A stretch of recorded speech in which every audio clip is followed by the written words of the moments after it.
Hello everyone, Kolkata সিরিজের আজকে হচ্ছে ডে 3। তো একদম ওয়েদার বাইরে খুব ভালো ছিল সকালের দিকে, তো বেরিয়ে পড়েছিলাম কালীঘাটের উদ্দেশ্যে। মায়ের ডালা নিয়ে নিয়েছি, আর দেখো খুব সুন্দরভাবে আমরা দর্শন করতে পেরেছিলাম। দেখো দর্শন হয়ে গেছিলো। এবার হচ্ছে শ্রীহরি মিষ্টির দোকানে রাধাবল্লভী খেয়ে দিয়ে বেরিয়ে পড়েছিলাম হচ্ছে নিকো পার্কের উদ্দেশ্যে।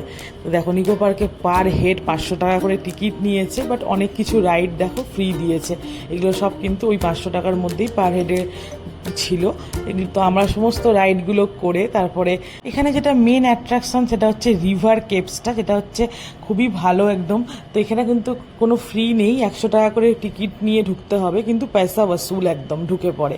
তো যাই হোক, এখানে আমরা লাঞ্চটা করে ফেলেছিলাম চাউমিন ফুড কোর্ট থেকে। দেন এখান থেকে ডাইরেক্ট আমরা চলে গেছিলাম হোটেলেই। মাঝখানে ওই ফুচকা টুচকা খেয়েছিলাম, 40 টাকায় মাত্র 5টা ফুচকা দিয়েছে। দেন হোটেলে এসে ফ্রেশ হয়ে রাতে ডিনার করে নিয়েছিলাম হচ্ছে এগ থালি। দেন ভিডিওটা এখানেই শেষ করছি।